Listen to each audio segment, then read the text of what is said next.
Hi there, Mander. Hello.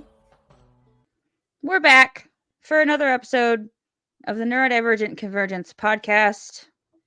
I am Nikki, and that's Amanda. Say hi, Amanda. Hi, Amanda. And we are two neurodivergent best friends traveling the neuroverse together because we are living in a neurotypical world and we are not neurotypical girls. Amanda! What? We are taking a rather strange turn for content today. And we're going to start a new little series that we have lovingly named Learn Along With Us, or LAWU for short. LAWU, LAWU, Learn Along With Us. Yeah. Mm-hmm. So this is our very first installment of our LAWU series. And what a strange thing we chose to talk about as two completely uneducated in this topic humans could possibly be. We're going to talk to you today about capitalism. So yeah, do you want to figure out what the fuck we have to say about capitalism and why the fuck we feel like we're qualified to speak on this whatsoever? As people who, at Stick least around. I've never taken an economy class or anything. Nope, neither Economics. have I. I feel like Never a one. I feel like I took something in like community college that was kind of related, but I didn't even take like business stuff. So it's obviously like we understand the generalness, the general basics of like capitalism, but it's kind of like we're trying to do a whole economic systems, political systems, just random shit like that we think of. It's like what's something that we don't really know much of and we want to learn as well, learn more about, and then and give our take on it. And like kind of learn like how that maybe interacts with, like, how does it affect an autistic person? Like, how does this kind of thing affect an autistic person? Or like, what is our tism? What kind of touch of the tism can we add to this that maybe makes our perspective on the thing a little different than somebody else's? So that's kind of the gist. As we fucking stated, neither of us are educated enough to speak on this fucking topic with any authority whatsoever. We are literally learning along with you. So if we get something wrong, please tell us. We are absolutely teachable humans and we are happy to correct those things. I have done my best to take notes. I've watched several YouTube videos explaining this in the most short way possible that I could possibly understand, the most truncated version of what is capitalism that I possibly could get. I have absorbed several videos. I've sent those to Amanda, and I've even taken notes for this episode. So I've come as prepared as I possibly can, but that does not mean we won't fuck it up somehow. So yeah, because I watched the videos earlier because we were supposed to record yesterday, but I had gotten absolutely zero sleep, so I couldn't even begin to fathom talking about like a complicated topic such as capitalism with absolutely zero sleep. And she sent me videos. I'm like, I don't have time to watch these videos. And then we eventually had to move it to today, which is the day before recording. It's July 3rd. The day before it releases. Yeah. So, I didn't take any notes. We I just not getting our thing out on Monday for our Patreon, which oops about that.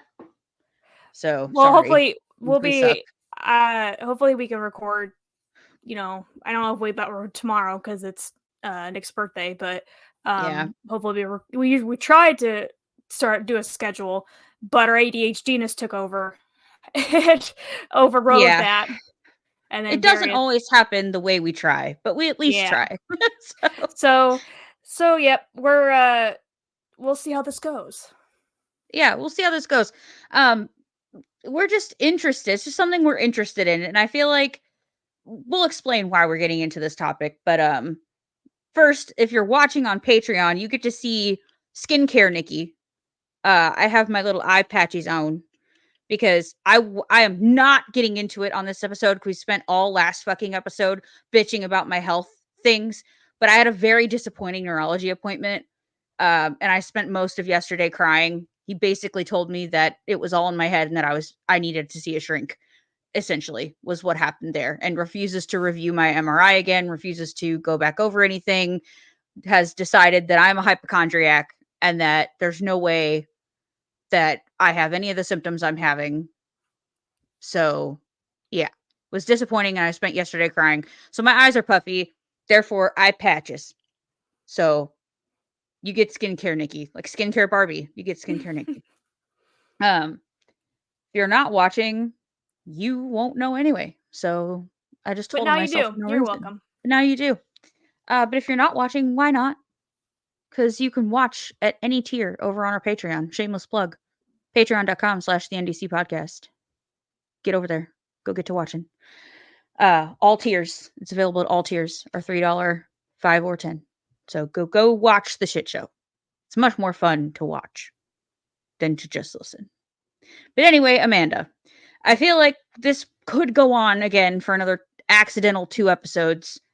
If we don't start the show. Do you have anything you would like to catch up on at all before we start? Um, Actually, not really that much. I feel like my mind just went blank. Like, what have I been doing? You're like, nah, man, it's man. it's so we're off tomorrow, and so like all yesterday was I basically did like a week's worth of work yesterday, and so I had absolutely nothing to do today. And so I spent a lot of the day coloring. Like I sent Nikki a picture of it, but I said this is my new coloring, and it's Disney princesses. I love that. Because I'm 5, and That's and okay. I used Canva to make it. So I was like, I can't find like Oh, a you coloring made page. that? Yeah, I made it. I just Oh, cool. basically I just Googled pictures of the princesses I want, because all the ones had like, the main ones, like Belle, Yeah, yeah, yeah. Aurora, all that. But it's like, but I want like Princess Kita from Atlantis. I want Lilo. I Mhm. want Esmeralda. I want all these other ones. I want Megara. And so I couldn't find one that was good, that had all of them, are like what I consider like, a good majority of the Disney princesses, even though they're not official ones. So I just Right. Googled for them, like black and white ones, and then just put them into Canva and like did the I forgot what it's called. It's like the opposite of background remover. It's where you kind of like just pull the thing off the background, and then Oh, okay. I just sort arrange them in a picture. So I spent most of my day, well, not most of my day, probably a good third of my day coloring, because I had nothing else to do. It's like, what else was I supposed to do? I did find reports to work on, but yeah, yesterday was just I was finishing up these alerts and reports I had to do. I had to like gather a bunch of stuff for a law enforcement agency, and Yeah. um, so it was just a lot. But then, so today I had nothing to do, and it was a lot of people were off today, and a lot of people are gonna be off Friday, so I feel like Friday's gonna be really quiet. So I'm looking forward to it, but really that's all I had going on today. Yeah. I went on vacation Yeah, yeah, you did. and had fun last week. Went to my dad's in New Hampshire, and I had a blast, and my kids had a blast, and it was a great time. I needed it. I feel like my nervous system just resets when I'm out there. Like, even when I would go out there when I was little, God damn it, why are we yawning already? It's only 7 o'clock. What the hell? What is this? What? We haven't had to use a yawn counter in a hot minute. I feel And like now it's all like of a sudden, last time you were fired up. maybe, I don't know. How do we have to use a yawn counter? So strange. But anyway, um, God, that You just threw me for a went, loop. I you wasn't went expecting to have to yawn. Anyway, went to my dad's, um, and had a good time. It was a great day. Great week. Beach was great. I needed it. I needed to sit and stare at the waves so badly. Um, my nervous system just resets when I'm there, and I needed it desperately. I think I just didn't realize how stressed. Well, I mean, I knew it was stressed, but you never know like how wound up your body is until you get somewhere where you can actually relax and you're like, holy shit, I've been wound up like a fucking slinky. And then you just, and it's better. So yeah, vacation was great. He gave me, I show you. So my dad is like, he took up a hobby, that he wants to turn into a business at some point, doing like polishing stones, like gemstones and stuff. And he's been doing a lot of things in his little hobby shop in his basement. He's been making these they're called cabochons, where they have like a flat back and they're rounded, or they can be different like shapes. He can make little hearts and things. I have one that he made, but this was a labradorite stone that he It's got pretty. in It's like a a dark box of opal. rough. Yeah, Mm-hmm. it's gorgeous. But it's a big chunky labradorite palm stone that he got in a box of rough that he had ordered. And I was like, Dad, you can't just give this to me. Do you have any idea how expensive this is? And he was like, yeah, I know, but like I didn't even know I was getting it. So it's not a big deal. Like you can have it. And I was like, are you sure? Are you very sure? Like, are you extra sure? Because this is expensive. And it's one of the stones that I've been like waiting to purchase for a really long time. And he gave it to me and I was so excited. And if you look like in this black spot right here, it almost looks like it's a wizard with a staff. Yeah, I was like, it looks like a person, or it's like a Yeah, Slender Man missing a head. yeah, there's a you can see a little head in like in person, you can see a little head, but it's hard to see on the camera, but like it looks like a little wizard. See if I can get it Mm-hmm. any closer. Looks Yeah, like a little wizard. See his little tiny like head there? Gandalf. It's like a little baby head. Yeah, Mm-hmm. holding a staff. It is so cool. Or like holding a little flame. See like the little flame in his hand? Mm-hmm. Like right there. Yes, if you're watching, you can see the little wizard in my stone. It's so cool. So it's gone everywhere with me. It's like my new little fidget toy because it's literally like the perfect size for my hand. It fits perfectly, and you can even do this with your fingers. Like I don't want to drop it, but you know, like fits in your fingers nice. I love it so much. So he gave me that. I was really excited. I like my rocks. You know that I like my pretty rocks. And I got to see what blue tiger's eye looks like in its rough form, and unpolished it looks like fucking velvet. Mm-hmm. Like the stone itself looks like velvet, like when you touch it that's what it would feel like. It's the coolest thing ever. So yeah, that's that. And I kind of want to learn how to wire wrap jewelry now, which I told you, but I haven't gone to buy any like practice wire yet, so Yeah, we'll see. I think I have some. So I know I Cool. bought like I told her it's one of those things. It's like I forgot like what I was doing. This was years ago. Like I went to the store and like bought a bunch of stuff to like make jewelry, and of course did nothing with it. And so I have like just random stuff to make jewelry. That's So cool. next time you come down, I can just give you all that because obviously I'm never gonna do. It's one of Do those you have like ADHD pliers things. and stuff? Do I have pliers? Yeah, like the little jewelry pliers, or no? No, I just Did have it come with regular any pliers. pliers? No, Okay. I just have regular like needle nose pliers. Okay. Because that's the one thing I'm gonna need the most is like these like round nose pliers, wire cutters, and then like these specific gauges of wire that are going to be used most often to like practice with. I'm not going to spend a bunch of money to start because I don't even know if I can do this or if I'll even like doing it. So it's Yeah, literally because just like a practice thing. I don't know if I still have it, but I had a like a coil, like a wrapping of wires, and then I had like a soldering gun. But that was because I was doing art class stuff. Gotcha. So yeah. That's Well, cool. I think anyways. that's all the updates. Let's get into the meat part of this, and not the taters, but the meat. Let me turn on my iPad here, so where my notes are, because I don't like paper. I don't like how it feels.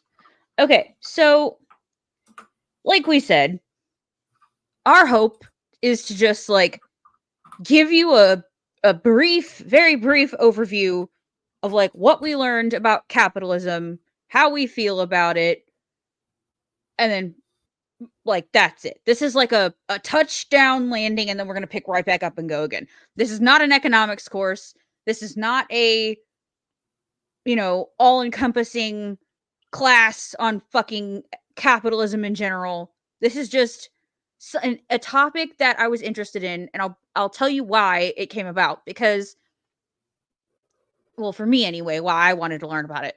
because I'm hearing a lot these days of like this term like late stage capitalism, and That was I one of the feel like a things I lot of wrote. I told Nikki that I keep a pad of post-it notes in my car. So like if I have a thought like, oh, I need to remember this, or when I need to do something like God either when damn I it. either when I get in my car or get out of my car, I will put a post-it note of whatever I need to remind myself and just put it on my steering wheel.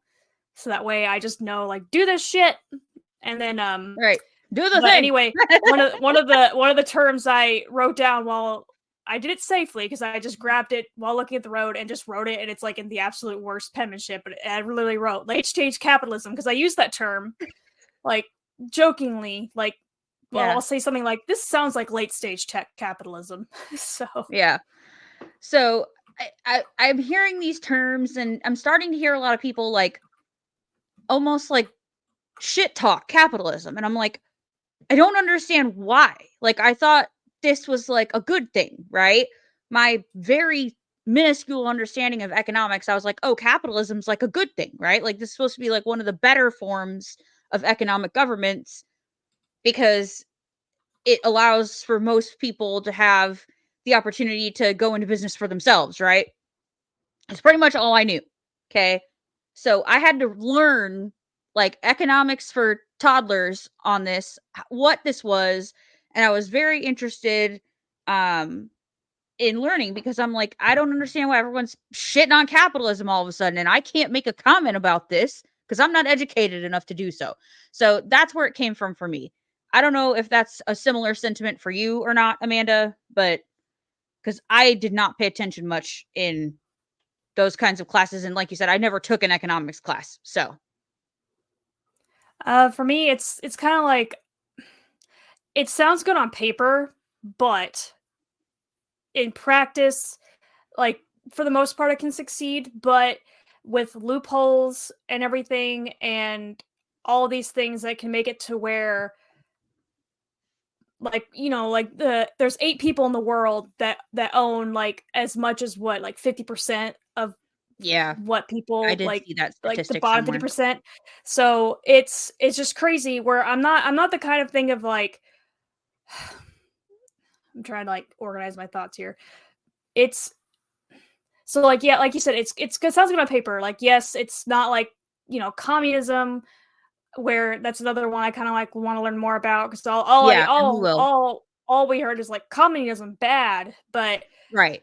like and I'm not saying it's bad or good. It's just one of those things. It's like any economic system sounds good on paper, I feel, but it's the practice is what can make it can make it muddy Right. because Right.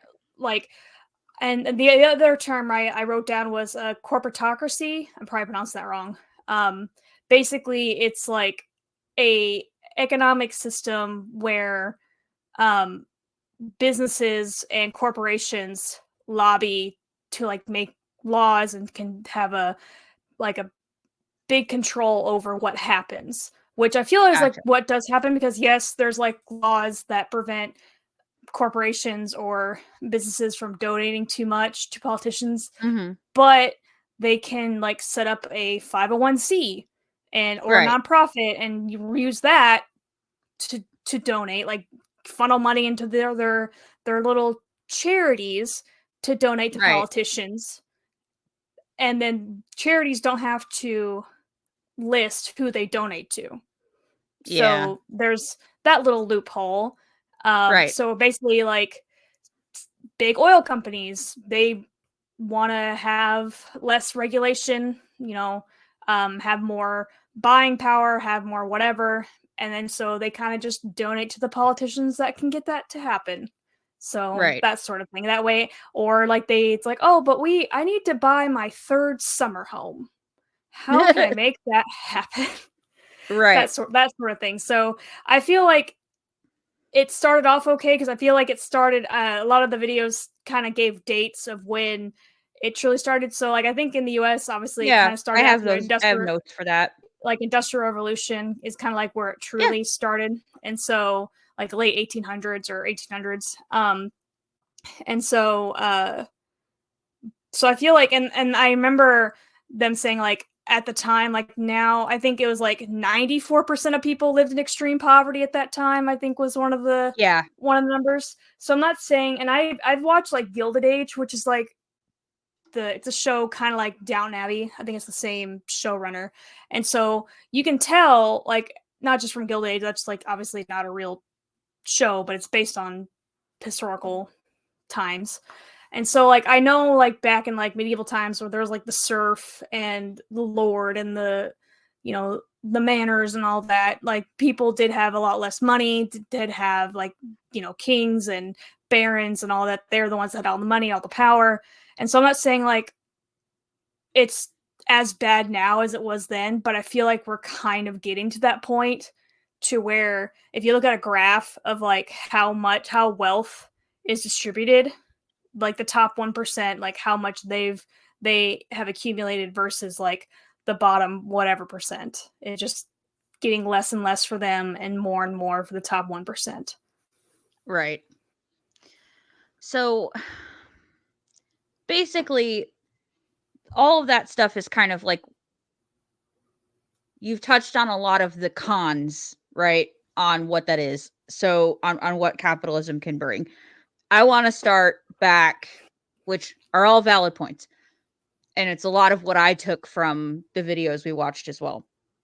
But let's just define it real quick for other people maybe who don't know, who are literally learning along with us. So the definition of capitalism that I found that I liked the most was, I think, in the second or third video I sent you. And it's a business system in which a country's trade, industry, and profits are managed by private corporations instead of by people whose time and labor powers those companies. And I was like, that's exactly correct. Because like it is running, it's very much, it sounds more like what you said would be like a corporatocracy. Like the corporations are running the show is basically what it sounds like. And as far as the origins go, I thought this was interesting. I watched, and maybe you probably watched this one too, watched a video that said that it actually is a 16th century origin. It goes back to the time of the Black Plague, where feudalism was like a big thing at that time. Or not feudalism, what was I saying? Yeah, feudalism was a big thing at that time. And then the Black Plague happened. And then, or not feudalism, what was I trying to say? Feudalism was somewhere else. It was like mercantilism or something like that. Yeah, so ignore that part. 16th century origin, Black Plague comes, kills everybody, fucks up the economy, right? Merchants that survived that began trading with international countries, like other countries, and it created a demand for exports, right?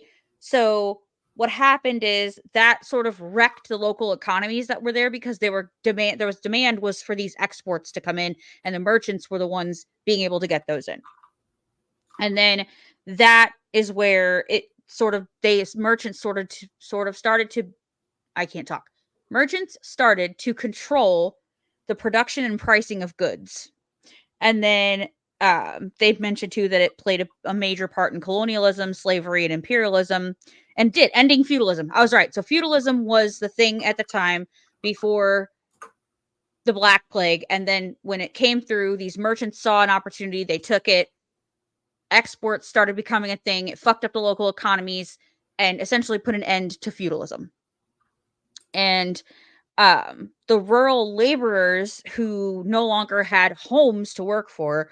So what I understood feudalism was like they had this family, right? Like this rich family, this aristocrat of some kind, had all these people that lived and worked with them, right? And this aristocrat paid all these people, and that's how these people made their money. A lot of them lived in the same home or would live in a small home in the town, and that's how they earned their wages. Well, when their homeowner died or the aristocrat died, whatever, in the Black Plague, now these people have no jobs because there's no longer these rich aristocrats that have all this like old family monarchy kind of money to pay all these people. So it left all these rural people looking for jobs. So they ended up moving closer to the cities to find new jobs. And then like the Industrial Revolution came in. And that sort of that boom took off, and then here you go, we have like full-blooded capitalism at this point. You have the factories that are kicking off, all that shit. Very truncated history in that amount of time. I'm sure there's a lot of shit I'm missing. There's a lot of very important things I'm skipping. And I'm not intentionally glazing over those things, but again, this is not meant to be a history lesson. This is just this is the basics, right? And then I guess two of the big names in capitalism were Adam Smith, who in 1776 wrote The Wealth of Nations, and he's called the father of capitalism, sort of explained how all of this worked out, and like division of labor, how that would be a better thing. And I guess Karl Marx was a big player in this too. Well, he was like he's like the counterpart. He's like the counterpoint. He wrote Das Kapital, which talked about capitalism will lead to the downfall. I don't know if it said society, but basically just said it will just get too big for itself and just it'll end up ending itself, essentially. It'll end up ending itself. It looks good. He was the one that's like, it looks good on paper, and it will work for a while, but eventually it's going to have to either be tweaked or it's going to cave in on itself, right? So we've talked a little bit about the cons. Let's discover some of the pros. If you want to add to this, jump in whenever, just interrupt me. One of the first pros that I can see why it's such an appealing thing is like the economic freedom is sort of leads to political freedom at the same time. When you don't have someone controlling the supply of goods to the people, controlling production, right? You have a less likely chance, in theory, a less likely chance of a corrupt person coming in and cutting off the supply of goods just for the hell of it, right? Just because they want to be a dickhead. Basically, like, freedom of choice to purchase products and like freedom of invention, like ingenuity. Right. Absolutely. And also, but I'm not saying this is like a con, but it's also, it can lead to the prevention of monopolies, which are illegal, but still kind of happen. Right. But so, and so we'll get into that.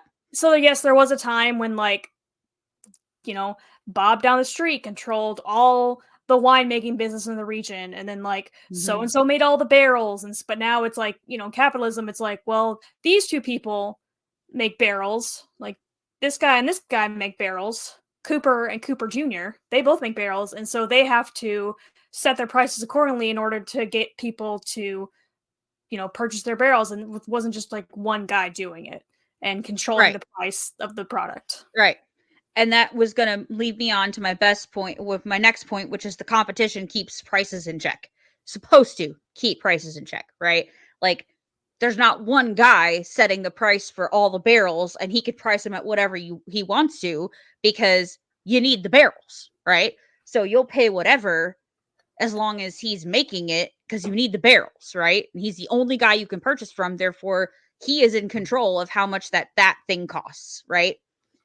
As to where if you have 10 people making barrels, each of those 10 people can set their own price, and they can compete with each other to see who does the most business. And the best way for them to do that is to offer the most value or at the lowest price, right? It also helps with quality, because I forgot what video it was, but it talked about how there was a company that made or bottled milk, and they included embalming fluid in it, and so like it was legal at the time, and so basically that, I don't know if that's the one thing that led to the FDA, the Food and Drug Administration, or what, but food additives. And so basically just kind of like cutting into like the quality of something just to save money.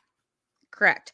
Which that can happen, but I very much, did you watch the video with the dials? Did I send you that one where he was talking about the dials and how they turn?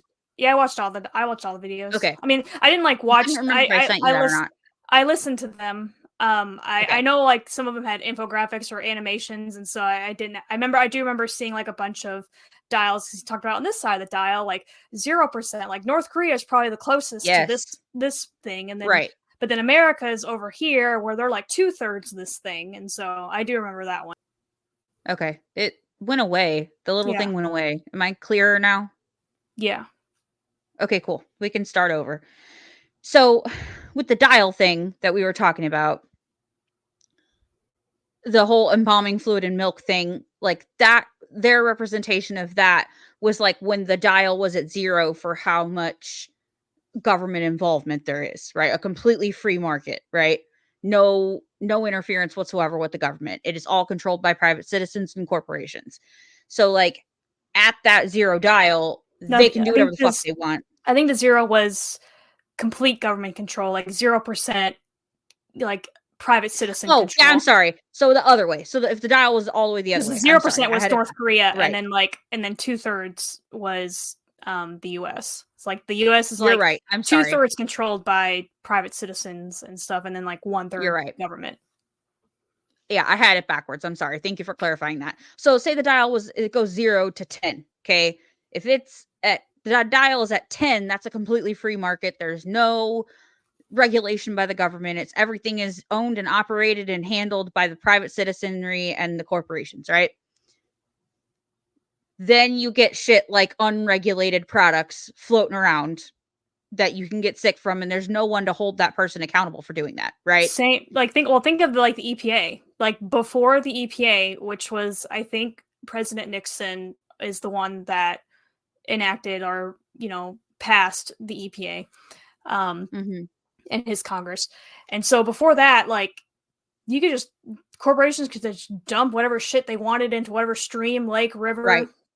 Whatever they wanted. And I remember seeing like there's pictures of like say Cleveland, Cincinnati, whatever, Chicago, all the sea towns apparently. And so on like one side, and then on the other side it's like here's before the EPA and here's after the EPA. And so it's kind of like that. It's kind of like, yes, the whole I should have freedom to do whatever I want, and no one can tell me what for and blah blah. It's like, okay, that's great, but that's not a society. So no. if you want to live somewhere where you can just do whatever the fuck you want, no consequences and whatever, maybe don't live here. I don't understand. So it's and same on the other side. If you want the government can be completely in everyone's business at all times and have complete control over your life, don't live here. It's right. So go live somewhere else. And so right. And that's not me saying like, oh, just move if you don't like it here. It's me like it's more like it's not how life works right now. So if you're just gonna like, you can't just say, well, I should be able to do whatever I want. Okay, toddler, I guess. If you want to eat glue and not have no consequences, you go right the fuck ahead. But you eat your glue, buddy. That's not how society and like civilizations work. Okay, like not since like humans could speak. Like even like the herds of cavemen, like old tribes 10,000 years ago, even then, like it's not like they had someone that wanted to do the fuck they want, the other people would be like, ooga booga, what the fuck do you mean? You can't do whatever the fuck you want. and put that person in their place. Like, what do you mean? So it's just like they'd probably be cast out if they wanted to be a complete psychopath and do whatever the fuck they want. It's like that's just not how life works. Okay, like sorry that there are rules you have to follow. Sorry, I have to wait in line. It's like, okay, just calm down. Yeah. So that's the whole thing with that.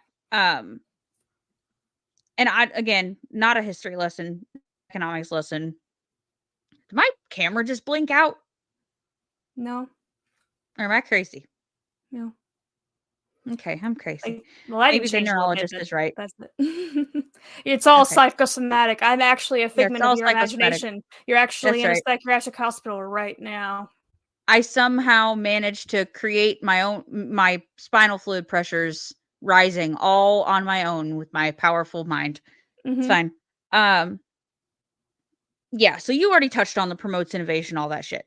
So there's obviously good things about capitalism, right? You wouldn't have small businesses and things like that if capitalism wasn't a thing. You wouldn't have choice to purchase your vegetables from a farmer's market as opposed to the supermarket if capitalism wasn't a thing, right? Like it's good to have choices in the market and choices in what you purchase. I'm sorry, my internet's being a bitch. I don't know why. So if this is a repeat, I'm sorry. But obviously, there's plenty of things about capitalism that are good, right? Like we were talking about the poverty level. Like you said, like overall poverty rate was garbage. It was much higher before capitalism than it is even now, even with the way things are right now. The overall poverty level of, the US, and I think I can't remember what that statistic was, what he was talking about. He's talking about like global poverty levels in that video. I could not remember, It but was they like showed a extreme. specific. It was like extreme poverty level, and like I said, this is something I was like listening to, not necessarily Yeah, watching. And so I feel like at one point he was talking about globally, but then I almost wanted to back up because one of the statistics I was like, that doesn't sound right, and so I'm like, did he mean like U.S. poverty level or yeah, globally? Because I was like, I thought because he said 94%, which to me that sounds right because like at 94% was living in extreme poverty, and I don't know if he defined what he meant by extreme poverty, which I right, think we all can like picture what extreme poverty means, but right, and so like 94% of the world lived in extreme poverty. Like basically there was no middle class. right. You were either Rich or the you were poor. baron Yeah, or you were the serf. And so you were right. either the lord or the peon. And so but then he said at it's like now it's like 9%, I want to say he said, Yeah, but I'm like, okay, that can't be the world because I'm thinking of like certain countries, areas, regions where a good majority of the people in that area live. Like even in the US, there are certain like Appalachian Mountains. Like I'm not sure, obviously, like American poverty, like the US poverty versus like some other country poverty can be two completely different things. I understand that. So right, but to me, I'm like, out of like what 8 billion people, you can't tell me only 9% are considered to live in extreme poverty. So I'm like, do you mean the U.S.? And so, like I said, it was one of those things I was listening to while at work. So I'm sorry if I'm misquoting whatever the you're guy good. I'm said. trying to see if I can find the stat now. So look up Like 94. something now. Yeah, 94%. Because I think I can find the exact same. 94% extreme poverty level. See, this is exactly learn along with us. Yeah. According to the World Bank, this is from worldvision.org. Poverty is one of the most urgent challenges of our time. According to World Bank, 9.2% of the world's population were living in extreme poverty, defined as surviving on less than $2.15 a day by the end of 2020. While progress has been made in reducing poverty levels in certain regions, the COVID-19 pandemic, ongoing conflicts, and extreme weather events have caused major setbacks, and the world is not on track to meet the United Nations Sustainable Development Goal of eliminating poverty in all its forms by 2030. So I Yeah, guess so to me, I guess I'm just kind of trying to picture like is it like a rating system like category yeah, like hurricanes, like obviously extreme poverty is the worst, but then like you have like severe poverty, low level of poverty, and so yeah.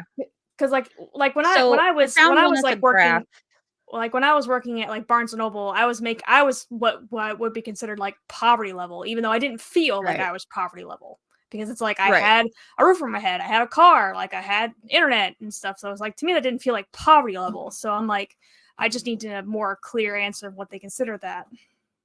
right.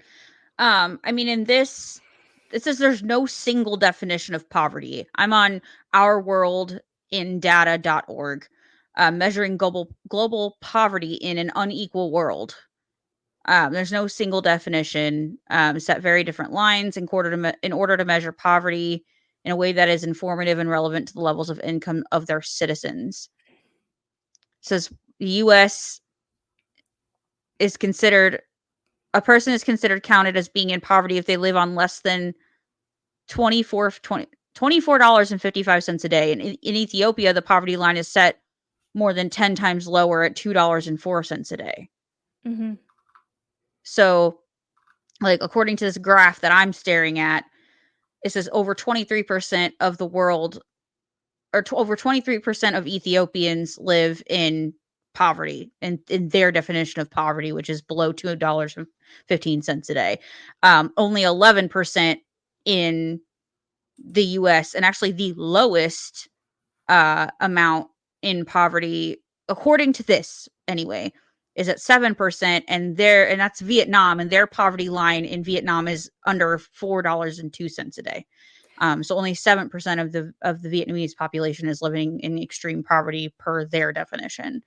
Yeah, because it's obviously depends on their currency, like what their currency is worth, their buying power, that sort of stuff. Like, a dollar here can, buy, a stick of gum, but can buy like a whole package of gum somewhere else. So right. Yeah. So I think I think it's definitely relative, and I like that it breaks it up by like, this is what it would mean by here, here, and here. So I might throw that one in the show notes if you want to look at it.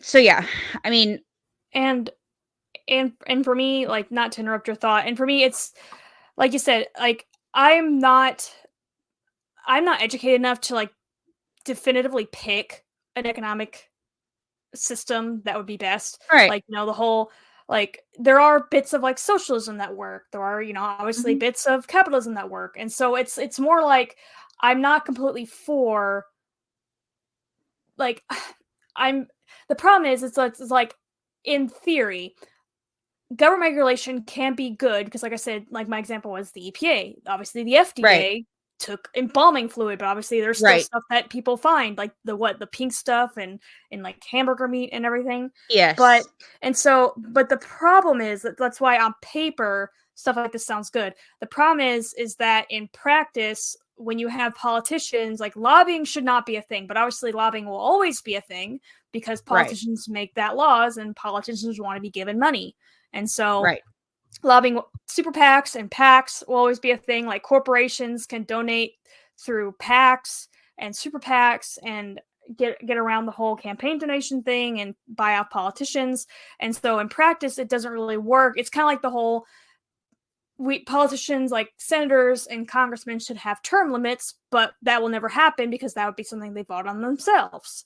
So it's kind of like the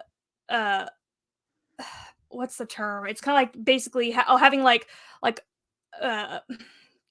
basically having like criminals like watching themselves. Like, say like a prison didn't have no prison guards, like, the inmates running the prison. Yes, inmates running the prison. That's what you're looking for. Yeah. Yes, I'm like, and so it's that sort of thing. And so it's kind of like, yeah, on paper it sounds fine. This sounds great, but then when you have our buying power is not as good. And I'm just a random thought.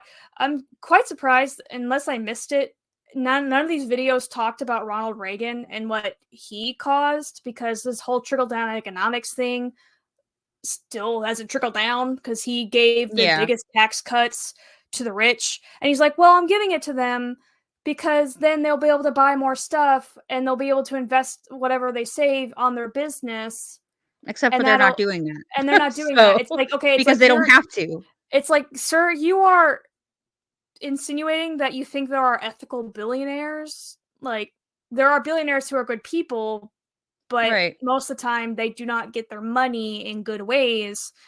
And so it's the whole, like, the inequality, like the middle class has started to dwindle. Like, it was very strong in like the 50s and everything, and then ever since like the 80s, and that's why I'm quite surprised they didn't mention like what Reagan did, because he did like his I found one thing about it, but now I can't find it because I looked up like trickle-down economics. Here it was.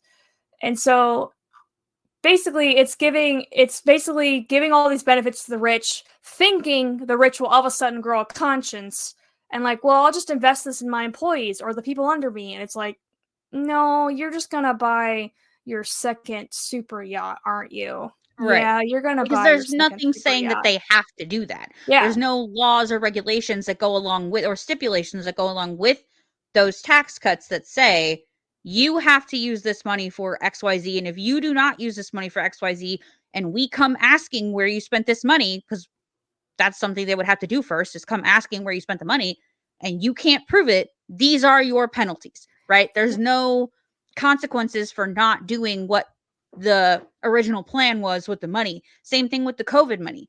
Now these people are coming asking for their COVID money, and they're realizing they ain't gonna get no COVID money because they done spent it on whatever the hell they wanted to spend it on. So like, right.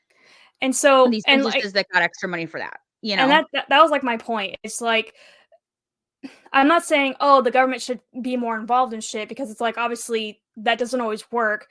It Correct. obviously there's things where it does, but it's one of those things. It's like, unless we all of a sudden politicians grow a heart, and I'm not saying all of Yeah. them don't have a heart, but like, until politicians actually grow a heart or a conscience or morality, it's just, that's why like 100% capitalism doesn't really work, because No, because it's fueled you're by greed. It only yeah, works when the and the machine whole stays running, and the machine stays running off the backs of the people who are doing the work, but not making the money, the kind of money that the right, people at the top are like making, right? Like, they can set it national up to where they're winning and everyone else is just doing the bare minimum pay, getting the bare minimum pay for the most amount of right, work. So federal minimum wage is $7.25. Granted, a lot of still, states, yeah, a lot of states have, done their own, but federal minimum wage is still $7.25, which I think has been that way since 2009, I want to say. yeah, how the hell can they justify that shit?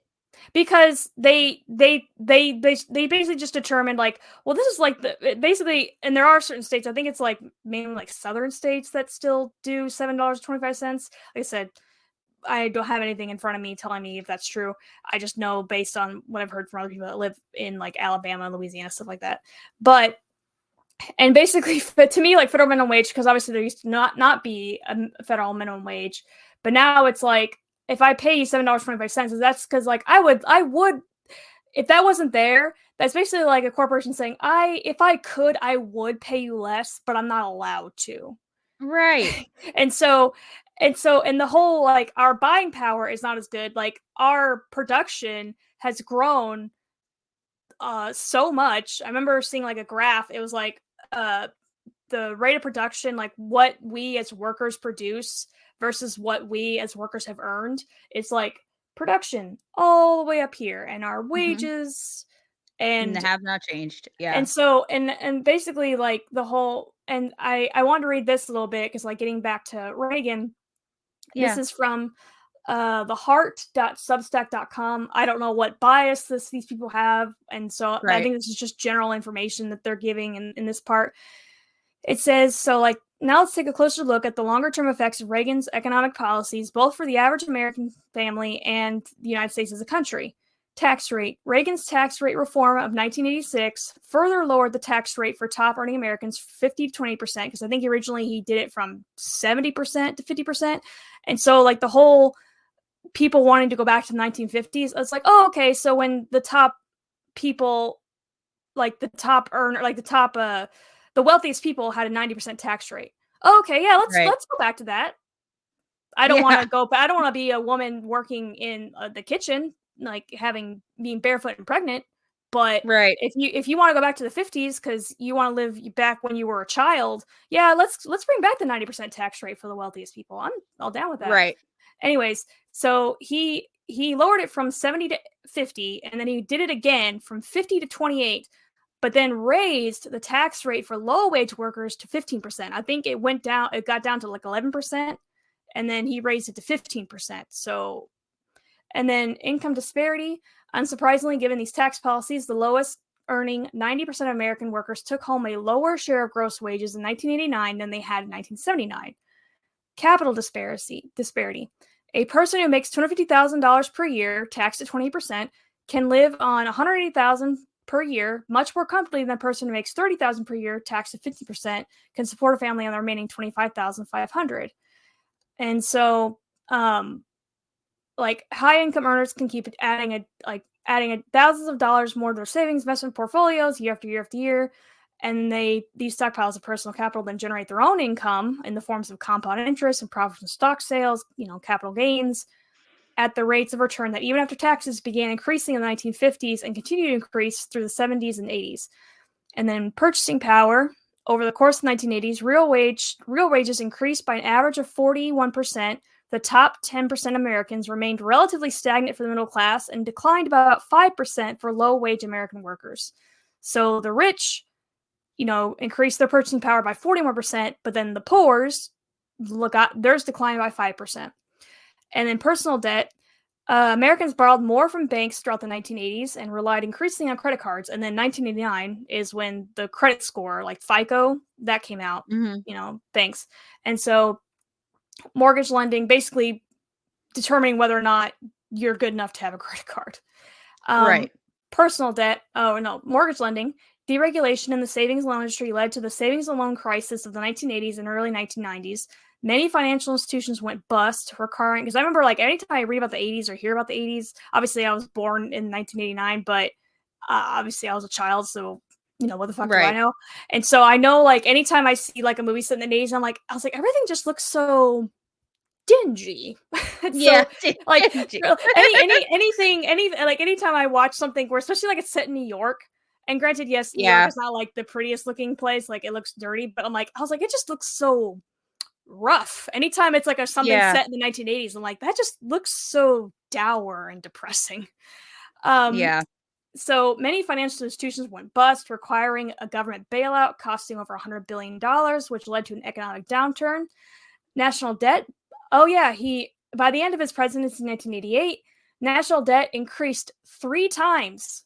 So $995 billion to $2.9 trillion. So he tripled the national debt. And the military, there are folks who stan his ass. My mom loves Reagan, loves him. And I was like, okay, Mom, calm down. And then, so this is Reaganomics, because I've heard that term before, Reaganomics. Yeah, okay. and, like, the whole trickle-down economics came from him. And it says, military spending, as mentioned above, military spending significantly increased under Reagan's two-divisional terms from $267.1 billion in 1980 to $393.1 billion in 1988. See, that I don't have much of a problem with. Like, yes, I think military spending is way too out of control, but that was also during the Cold War. So he was kind of busy ending the Cold War. Yeah, we kind of needed it. kind of needed the time. So basically, let's see. Yeah, and so now it's better. It said as of 2023, like, tax rate, the top tax bracket. So I'm not sure who raised the tax rate, but it went from, like, for the top tax bracket, pay a tax rate of 37%. But it's still less than the 70% tax rate that he lowered it from. And then Americans' lowest tax bracket pay 10% rate, which is better than what he raised it to. So basically, his whole thing is just, and he wanted, like, deregulation for a bunch of stuff. And so that's why I'm just like, I understand, like, not wanting the government in your business, because, like, the government being in our business is why, like, not to get, like, into that sort of thing, but, like, why we got Roe versus Wade taken away. And so that sort of thing. But that's why I'm not, like, 100% like, I think the government should be more things. And it's the whole, like, say, like, our taxes. When people complain about being taxed, like, taxes are illegal and I shouldn't have to pay taxes. And so it's like, okay, so you don't want roads to be driven on. You don't want a fire department. You don't want a police department. You think that should be completely privatized. Well, some people don't want police departments. It's like, well, it's like, I know, but it's like, how the fuck would that work? And so, and when people complain about, like, what their taxes pay towards, like, my taxes, I understand that, like, what our taxes go to can get really ridiculous, but it's also, my point is, and I bring this, like, point up to people when they argue about complaining about taxes and stuff. It's like, my taxes that I pay go towards the elementary school down the road that's a mile down my house that I don't have children that go to, will never have children that go to. But you know what? I don't fucking care. So, like, when people complain about taxes, it's like, okay, I guess little Johnny won't be eating lunch at school today, like his school-free lunch, because like, the whole people, it's like, I don't want my taxes go towards these certain programs, like welfare and all that. And I think welfare queen actually came from Ronald Reagan too. So as you can tell, I don't really care for Ronald Reagan, and I don't understand why people worship him. And it's the whole, like, let's vote for celebrities, because he was an actor. Like, let's vote for celebrities to be our politicians.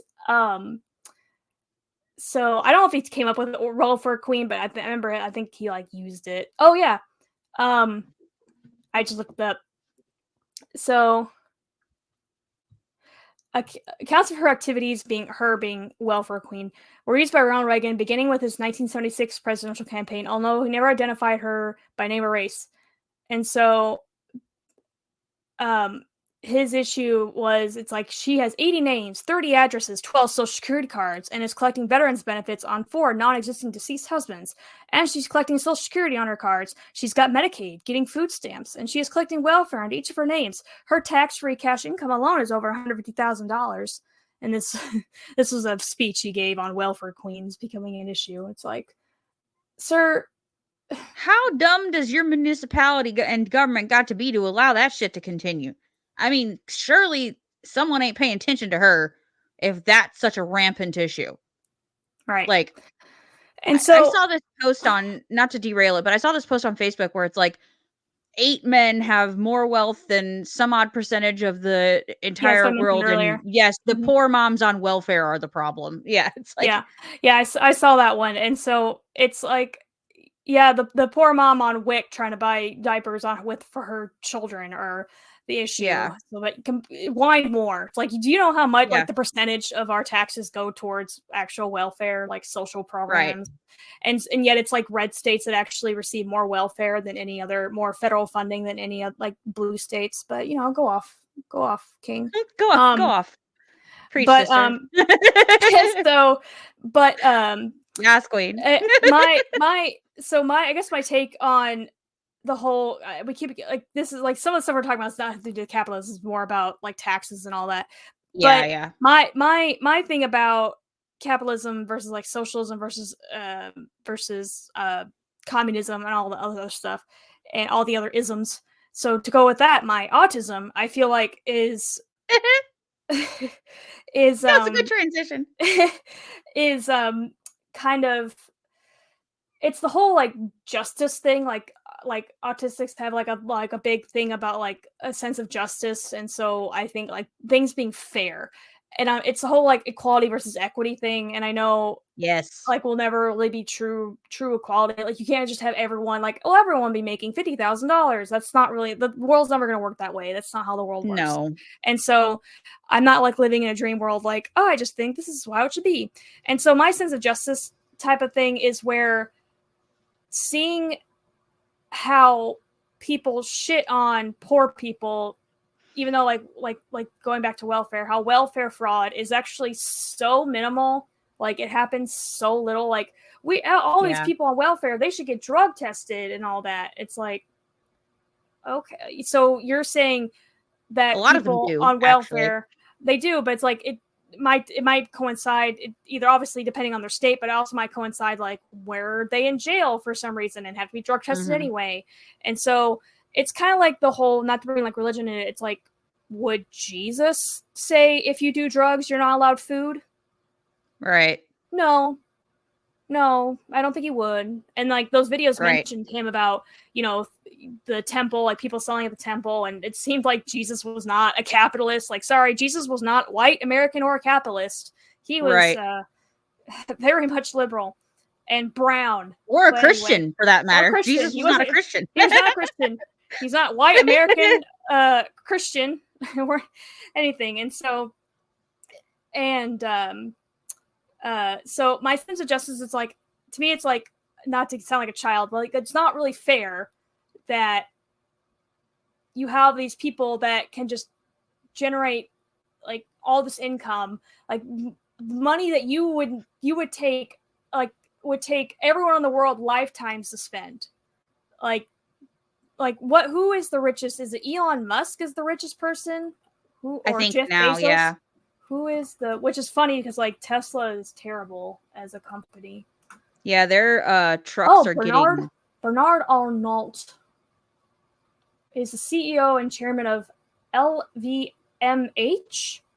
the world's largest luxury goods group, has reclaimed the top spot as the richest person as of January 31st, 2024, surpassing Elon Musk. So we were close. We said Elon Musk, but I guess in end of January, he lost that. This, as of 14 hours ago, It says who is the top 10 richest in the world.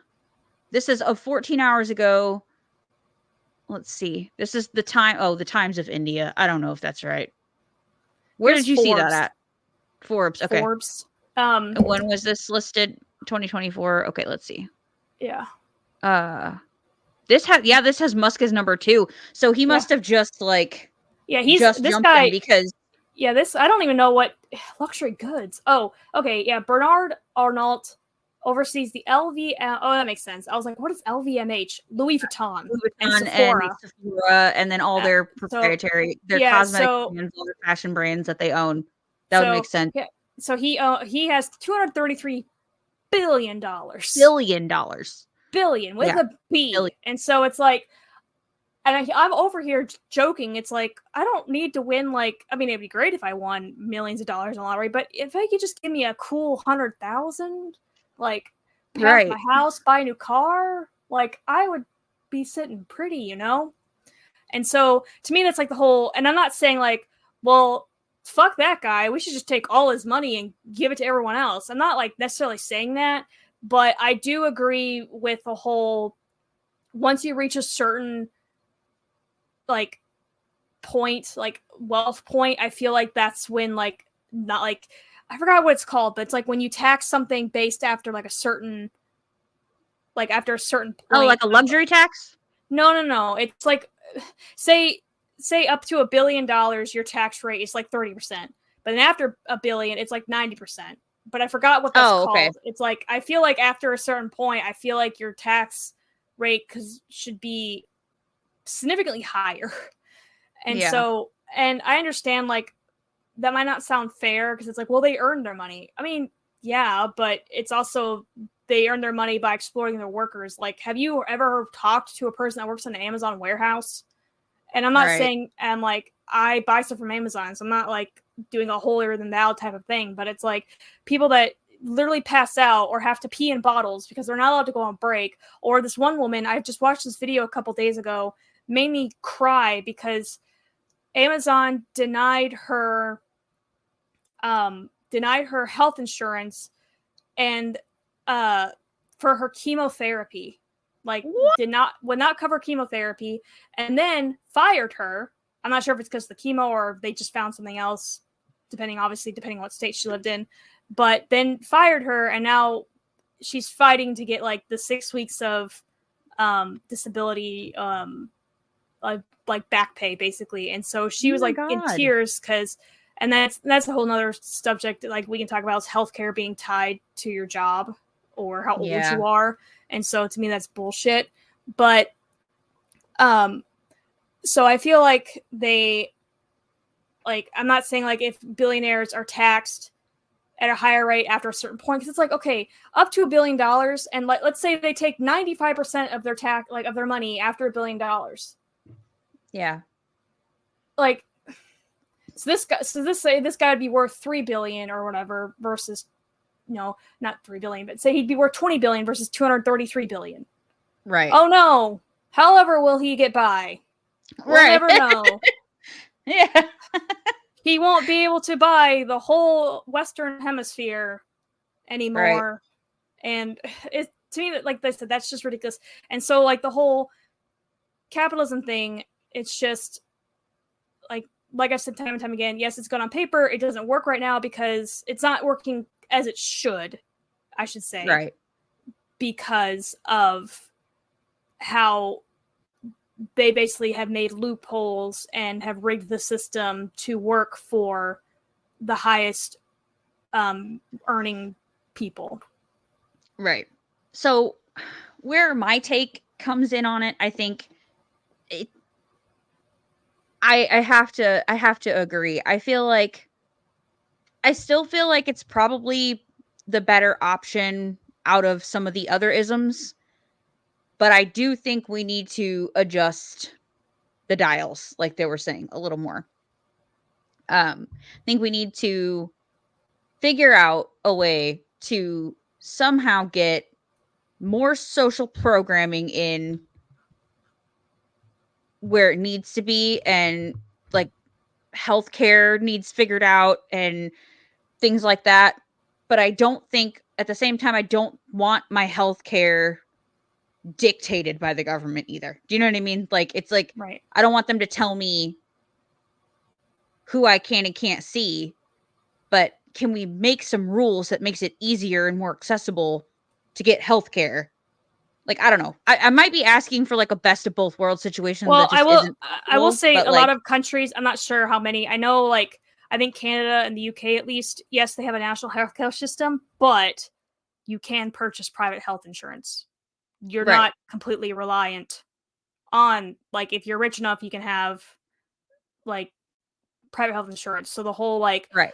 well, they So have you to still have an wait. option. Yeah, and so that's why I'm just like, when people are like, well, national healthcare system, and I love how when people like, obviously it's not capitalism that we're talking about healthcare now, but and I love how when people are like, well, in Canada you have to wait like 6 months to see certain things. I'm like, what was the time frame you had to see your geneticist again? Like your genetic, Yeah, like, it's long waits here too. I mean, not to say that it wouldn't be easier to get in maybe if there was more access to privatized things, but I don't know. Yeah, it's broken. The wheels are broken and we need to figure out how to fix it. I'm not an economist. I'm not even going to begin to speculate how to handle that situation, but I do think what that's gets people disillusioned is the exploitative parts of it. And I think people are starting to see more and more that it is starting to sort of cave in on itself a little bit and that we it's might like it need to kind of be adjusting implode, things. and so But it's instead of shitting on it though, here's where my take is, because I try to see both sides of the fence. It's not a good thing, in my opinion, to have the government control most of your things that you need, right? Like, it's not I don't feel like that's a good idea because you get one wrong person in there and then you're fucked, right? So it's like, I don't necessarily think that more government control fixes the problem, but I also don't think that the way things are going right now is going to be sustainable for too much longer if we don't figure out how to tweak something somewhere. and I liked And one of the videos. The guy, I forget which one it was, but the guy was talking about how in like scientific theories, it's easier to like have a theory, have a hypothesis, do this experiment. Oh, look, here's the result. You can't do that in economics. You can't say, oh, no, well, we need to, why don't, tell a politician or the government, oh, well, why don't you just try this thing out and we'll see how it goes. And like, what if it fails? Like, then millions of right, people are dependent on that issue. correct. And so he said, he's like, if I could like obviously predict like how something would work or how what the best economic system is, he goes like, I'd be going to collect my Nobel Prize right now. But Right, he's like, exactly. you can't. That's why he's like, economics is not complicated in the sense that it's like you could obviously learn the terms, you can like, regurgitate facts, you can study like economic theory, all that stuff, but it's hard to say, well, this will work because this reason. It's like there's so many factors in economics that it's like it's basically It's incredibly obviously nuanced. it's also partly like human issue, a morality Yeah. issue. It's hard because money is power Mhm. and people equate money with success. Right. Then it's hard to basically have a bubble, like say you had like a community of 100 people. It's like, okay, well, this one community is going to try this one economic system, and we'll have this other community of 100 people try this other economic system. That wouldn't work because there's so many factors No, that go into it. correct. So it's just you can't really There's too do many that. variables Hmm. and there's too much at stake if it doesn't work out, right? Right. Like, and there's just no real room for decent trial and error, but I just feel like something, I don't know what the something is. God damn. I'm so tired of these fucking yawns, man. We're up to 8. Um, I don't know what the answer is, but I think where to tie it back to the tism, I feel like again, I have the same thing as you. Like, the fairness quotient of this is like off the charts because you are if you are not lucky enough, or you did not, you were born in the wrong area or to the wrong family or to the wrong person, we still have a lot of that going on, where there is a thing called generational wealth, and that does give people a leg up. And it's like, how is it my fault that I wasn't born into a rich family? I didn't ask to be born, period, right? So like, there's advantages that certain people have and disadvantages that certain people have, and there's no real good way to level the playing field that doesn't cause chaos on one end of the spectrum or the other, or turn it into a full-on socialist or communist situation. It's like, how do we make it to where it works out for the most people? Because it's never going to work out for everybody. No matter what you do, it's never going to work out for everybody.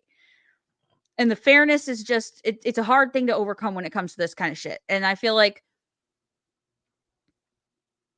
my TISM take on it is like, I want to get in and I want to problem solve it and I want to troubleshoot it, but it's like, I don't know any better than anybody else does. And I don't think, I don't know. It's like I don't have a solution for it. right. I don't think anybody really does. And I think when people get all worked up in a tizzy about, well, this needs to be changed and this needs to be different, it's like, well, what is your idea? Like, what do you think needs to happen? And it's like, if you can't give stop shitting all over it, if you don't even really have a rebuttal as to what would make it better, or if you can't come up with an idea yourself, it's like, yes, we can recognize that certain parts of these things are broken, but until we can figure out a solution, all it's going to do is leave us spinning our wheels and getting pissed off. Like, we got to figure out what the solution is. I don't know who does that. I don't think it's me. But it's definitely not me. Definitely not me. But I don't know. I feel like you said, it's going to take some act of,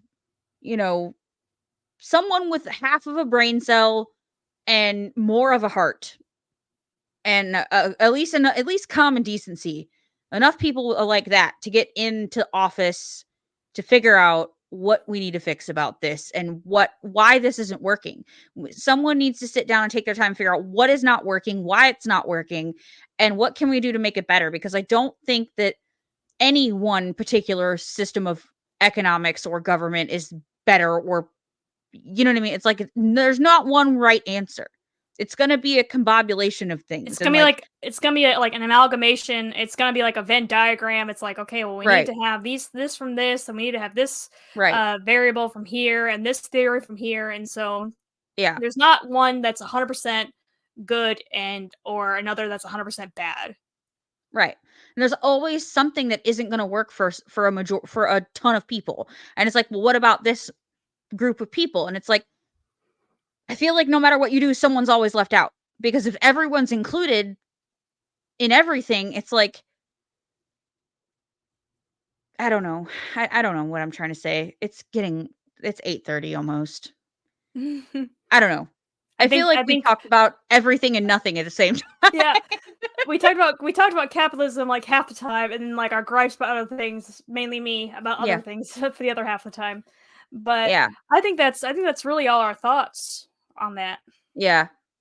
So we learned a little bit about capitalism today and explored why people might be pissed off about it. And I think I understand now why people might be pissed off about it. It's the exploitative nature of corporations and things like that, and how, these corporations are making their money off the backs of their employees, who get the least amount of benefits from the most amount of labor. And that is the intrinsic issue, I think, with capitalism. And it's always going to be that way.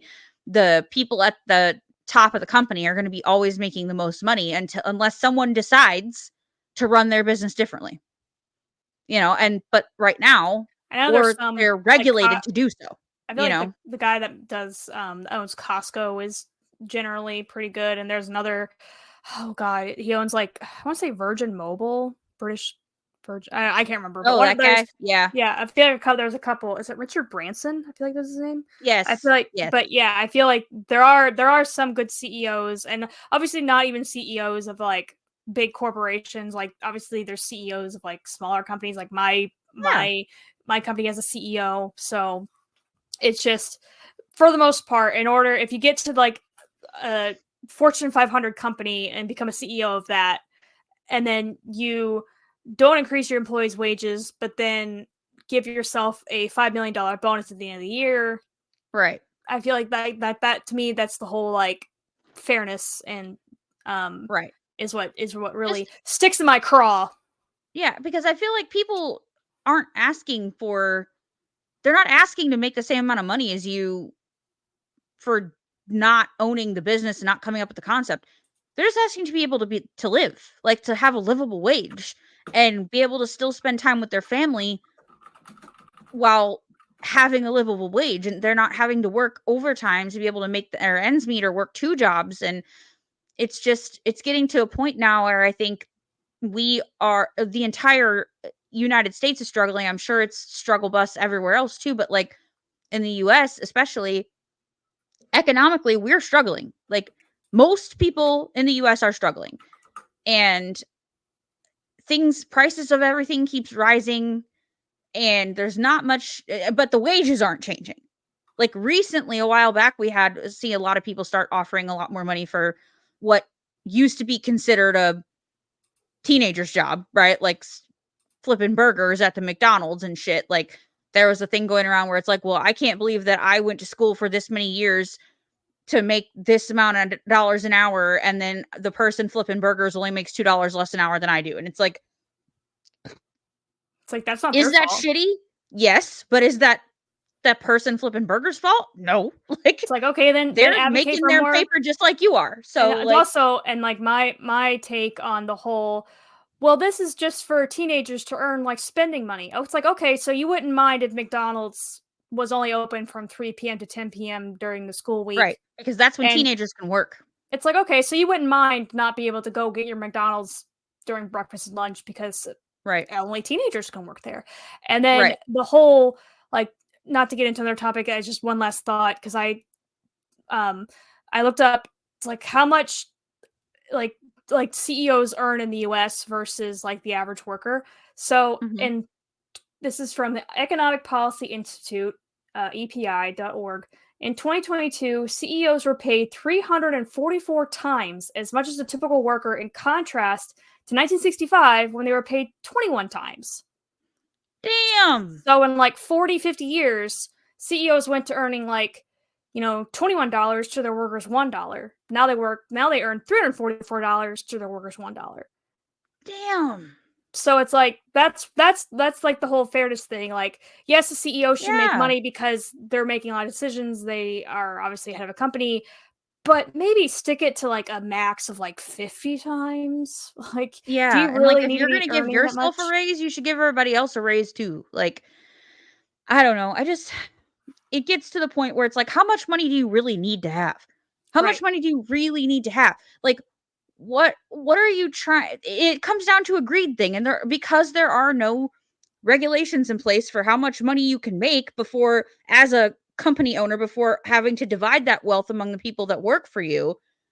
It's only ever going to continue to be like that. They're only ever going to set it up to where you have to make like what you make as a CEO is unlimited, but what the people underneath you make is always capped because you're capping it. And it's like when you start closing that gap a little bit, like most people with a brain aren't asking to make the same amount of money as you. They're just asking to be able to pay their fucking bills with one job and not have to work 60 hours a week to do it. You know? Like Yeah, I don't it's understand basically what's so difficult about that. the foxes running the hen house, that sort of thing. So you can buy one less summer house a year or race one less horse or own one less fancy car and change somebody's life that works for you. Right. Like what you paid for that fancy car would change that person's life. Like maybe you don't need to take that, 5-minute space ride, you know? Right. Exactly. Like and I'm not shitting on people who want to do that with their money either. That's not it. It's like but if we all stop to think about somebody else for 5 seconds, maybe the world wouldn't look the way it looks. You know what I mean? But again, this is shit we're asking for that is never it's not going to happen, right? It's not going to happen. Maybe at some point the world will turn and we will get this beautiful Have compassionate another French Revolution. thing. Maybe, I don't know. It would be nice, but like I don't see Bezos coughing up any money to his employees to make sure that they're making like wouldn't you want to pay your people like way more money than what everybody else is paying, because then people would want to come fucking work for you, which would up your production value and then in turn only make your company better. Like, wouldn't you want to be a competitive workplace? Like, I don't understand that. Where did the tables turn where it's like people have to compete? Like, you people want to work for you so bad because you have the best of everything. Like, and then if one company's doing that and other companies start losing employees to that company, it's going to make everybody else have to do the same thing. So it's not going to take too many people to get that shit to change. We just need a CEO or two of a huge corporation to be like, this is what we're going to do now. A corporation that can afford to take on more employees when this happens, because inevitably that's what's going to happen. People are going to start quitting their jobs and go work for that place because they can do the same amount of work for twice the pay. You know what I mean? And then that's going to force other companies to fucking step up. You know what I mean? Mm-hmm. So that's the good part about capitalism. You can do it the right way. Then you can make a good economic change and you can make a change for the better. But that's not what we're choosing to do right now. We're choosing to go the greed direction. So that's why the whole phrase of like there are no ethical billionaires. So correct. Like there are right. billionaires that we're choosing greed right now. Like there are billionaires that are good people. Like I don't know if Taylor Swift's a billionaire, but like she donates so much money for every like city that she goes to. Like she pays like her workers a lot. Like she will completely like buy food for like 100,000 people in a town that she's in or something. So I'm not saying like, and granted, she was not a nepo baby, but her parents did spend a lot of money on a record label for her. So even she didn't like do the whole pull you're up by your bootstraps. And so, but I'm just saying like, and I'm not a Swiftie, so don't be like, I know the popular. We don't stand Taylor over here. We just like, I couldn't name a song of hers in the past 5-10 years. Yeah. So I could not care less either way about her. So that's really all my thoughts. My brain's leaking out of my ears now. But, yeah, same. So I guess we can call it there. Like hopefully so we you guys a little bit. Yeah, we learned a little bit. I did like the videos that you sent. They were good, just little, and you should include in the show notes the one that you. Yeah, I will. That way people can know what we're talking about. They're like 5 to 10 minutes each, so they're not too bad. I tried to pick ones that stuck to the facts. I feel like one of them was a little opiniony, but like still not even that opiniony. Like, I don't know. It just, I tried to pick just here's the flat facts, right? Like, I don't want to pick through your biased bullshit. Just tell me the facts. That's all I want, you know? Like, right. But so I'll basically be an economic textbook, but interesting. Yes, but interesting and short form, incredibly truncated short form, because I don't have the attention span to sit and listen to like 30 minutes of that shit. Just 5 to 10, 15 minutes tops. So, all right, that's it. I don't have anything else to say. Hopefully we said anything. I don't even know what we even said. I don't remember. Hopefully anyone learned anything. What the hell? Don't do that. I gotta reach for my Mad Lib book because it's time. It's time for the fun and fuckery portion. We did it. We made it to the end, everybody. We're here. So if you made it this far, the comment of the day is ooga ooga booga, what the fuck, man? I love it. I don't even know if that's what I said earlier, but I know I said ooga booga, but I don't remember. But you said ooga booga something something, and I was like, sure. What the fuck, man? I like that. Okay. I gave you words last time, so you did words this time for our Mad Lib, correct? Yes. Okay, so we're on the family gossip, right? Yes. Okay, cool. Still in our adult Mad Lib. We have like 5. After this one, we have 1. Hold on, they're stuck together. 1, 2, 3, 4, 5, 6, 7. Shit, so we got to start figuring out if we're going to keep doing this or not. Yeah, or y'all got to like sound off. Yeah, get a sound off and tell us what's going on. And also, if you are also made it this far, you can also let us know if there's a topic that you want us to learn about. Yeah, seriously. Like if you want to do, we're gonna keep this up. The LAWU is we're gonna call it It won't be LAWU. our complete, like, this is just kind of like a segment, not a segment, but this is kind of like a series Yeah, of, we're this not is gonna like pop doing this every every once in a week. while. Yeah, Yeah, this is no, not this going to is be not every week. every week. These are gonna be sprinkled in, every so often. They're learn along with us episodes. So yeah, just I mean, in general, it doesn't even have to be a LAWU. It can be anything you guys want to hear about from us. Just let us know. You can jump on our Facebook group. That's probably the easiest way to get a hold of us. Honestly, I check that and respond that to that in the most. So, Facebook is probably the easiest way to do that. We're just the NDC podcast. Facebook.com/the NDC podcast. All that shit's in the show notes. Everywhere you can find us, all of our socials are the same. So all that shit will be in the show notes. But for now, since we're creeping on over an hour and a half at this point, and I'm probably going to minimally edit this before posting it directly after we're done. Let's get her done, ma'am. I need a noun from you, please. Red Ryder BB gun. Oh God, you shoot your eye out, kid. BB gun. Adjective, please. Piss poor. Oh, I love that. That's a good one. Piss I poor ain't heard that attitude. one in a hot minute. It just came to me earlier. Another. That's great. I'm down for it. Another noun, please. Vacuum of space. Vacuum of space. I hate how the word vacuum is spelled. Can we just I know, put I that in always one want to word? put two C's, even though Two I know in C. my Yes. even though I know in my heart of hearts there's not, like, I want to put two C's and two U's. I know there's two U's because it's stupid looking, but I I always want to don't put two C's. understand. I don't know if it's I don't because, like, a understand. vaccine, like I'm just combining them, or I think it's because, like, I say vacuum. I don't say vacuum, like vacuum. I say vacuum. I say vacuum. I don't say I say vacuum. I don't no, it's a pronounce vacuum. the second. No, I Yeah. say it like I say it kind of like, but like I heard vacuum. Vacuum. Okay. I'm enunciating it. I don't say like vacuum. Vacuum. Vacuum. Put vacuum in the comments if you Yep. made it this far, or drop a vacuum. Do we have vacuum emojis? Is that a thing? Is I there an don't know. emoji for vacuums? If I there's have an no idea. emoji for vacuums, put it in the comments, and I will absolutely we will know what you mean. Okay, person in room female. Mina. Mina. Another noun. This is a noun heavy one. I know there's like 5 million of them. Ew. Lumberjack. Okay. I'm not even reading it yet. This is gonna just I'm just like laughing at the words. I have no idea. I'm not even checking context. Okay, another one. Crack cocaine. Okay. Crack. Cocaine. Adjective, please. White girl wasted.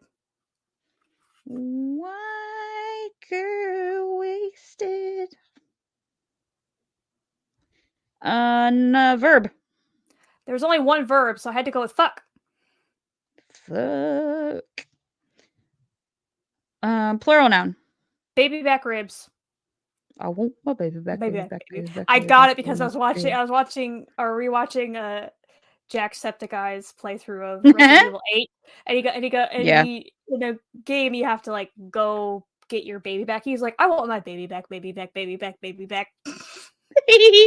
Chilies, baby back ribs. Okay, another noun. Whoever's the marketing director of that, genius. Oh, genius. Because I don't know how old that fucking commercial is, and we're still singing it. Yeah. Okay, noun. Barbie Malibu Dream House. God. Yeah, Barbie, a lot of long ones. Malibu, Dream House. Okay. Part of the body.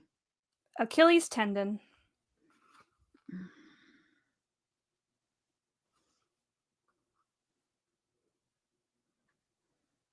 Why did I all of a sudden not know how to spell that? I got it. We're good. Okay, noun. Boner. Oh, that's gonna be perfect. Okay. Another noun. This is such like a niche joke, but boob God. apron. Boob apron, of which I probably should have. It's I don't know what the real product is called, but it's from there's like an infomercial where it's like a camisole, but it's just like a cloth that, like, if you have a low cut shirt, it's kind of like clips on the inside, like just like something like a triangle shaped thing. And the guy Yeah. does like this, like that's just funny voiceover. That's like, get your boob apron. He's like, you want to, So it's like be a a funny, dickie. yeah, It's like a dickie, but without the turtleneck. yeah. So That's funny. just YouTube boob apron commercial, A boob and dickie. you will laugh your ass off. That's funny. Okay, I need 2 more nouns and that finishes it. Okay, flying buttress. Flying. What's a buttress again? Remind It's the me. thing that helps stabilize a cathedral. It's like when you Okay, look that's at like right. Notre Dame, that's like the giant like columns that are like leaning against it to like hold it Yes. up. I don't Okay. know why they call it And flying, last but one. um Himalayan salt lamp. Oh my god. I'm not proud to admit I Himalayan. had to look up how to spell Himalayan. I'm sure I spelt it wrong, but that's fine. Salt lamp. All right, kids. Book. We're done. Time to get to it. This is the family gossip. Are we ready for this one? I have a feeling it's going to be good because all of Amanda's words when she Julie, does. do the thing! I'm afraid there are no more things to do. Yes, there's no more things to do. Stop it, Julie. Do the thing. Do it. Do the thing. It's fine. Okay. We need to. Yeah, I need to just cut it off at Julie. Do the thing. And then we'll save. So we just have a do the thing, and then we'll save this one for when we're done with the show. There are no more things to do. Okay.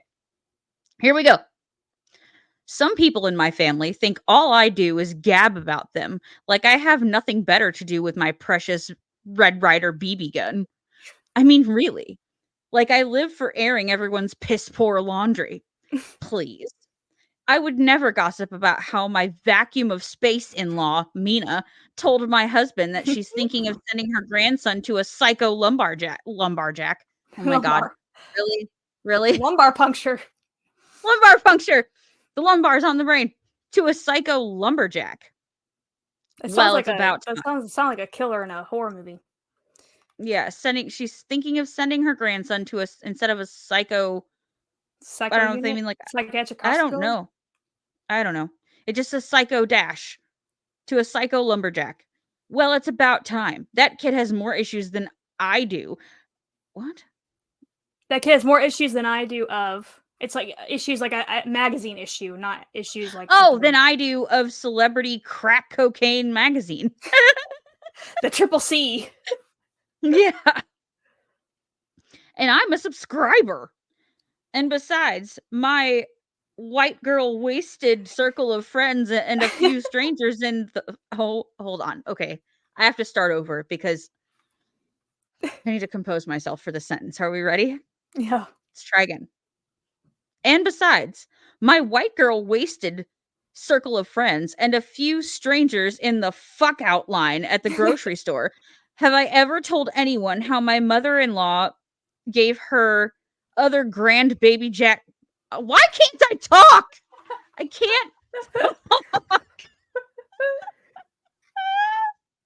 Why can't I read things or talk right now? Like my mouth went, bleh. It's not working. Let's try that one more motherfucking time.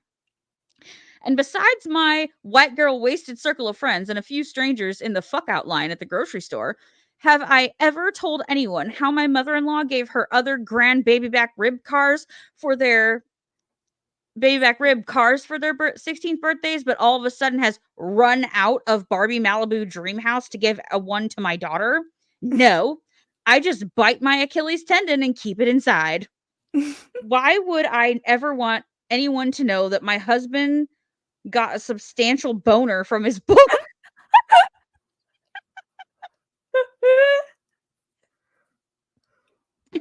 From his boss, but no one else did.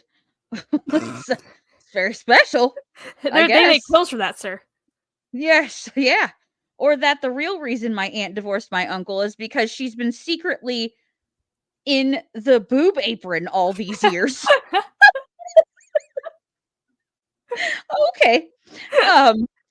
That's nobody's flying buttress but her own. course, I had to mention it to my massage Himalayan salt lamp, but she's practically family. Oh my God. If anyone understood a goddamn thing we said for this entire fucking episode, it will be a fucking miracle. Ugh. But we made it to the end. I apologize for my stuttering today, because clearly I can't speak. But it's 8:45 and it's only going to get worse. Because I am grandmother. It's 8:45 in the PM. So I should probably shut up now. Shut up the talking. So that's it. That's all we got. The last time I did this, you're like, love you guys. And I was like, oh, okay, bye. And I just fucking turned it off. I didn't say, like, love you guys. Like I usually go, just bye. And I fucking turned it off. We just went to our music. Amanda was being all kind, and I'm just like, I'm out. Hit the button. Like, I'm done. I was being ADHD, and you were being autistic. Okay. Yeah, I was being tism. I was like, goodbye. I'm out. My social battery has run dry. Yes. Well, okay. I really am done now, but I won't just abruptly end the show this time. Catch us in the show notes for all the things we talked about today. Catchy things. If you want to tell us how absolutely fucking wrong we were about anything, or you think we missed any big topics we should have talked about, any big talking points, or if you want to sound off on this, you can do that on any of our social media platforms. But our Facebook is where we are the most. It is just facebook.com/the NDC podcast. Everything is in the show notes, like I said. Our Instagram's there. Our Patreon's there if you want to watch the shit show instead of just listening to it. All tiers available have the video. All tiers have the video available. Talking, putting words and sentences together to make sense. All tiers have video episodes available, and they're supposed to come out on Mondays, but we can never get our shit together quick enough. So we're going to have to pick another day to record this week so that I can put the next one out appropriately on a fucking Monday, because we're already behind with life. So it's fine. We'll figure it out. Come hang out with us on Facebook. Go to the Patreon if you want to watch this and get a bunch of other really cool shit that's explained very well in the tiers. And I think that's it. Email if you want to email us too. And Discord. And Discord.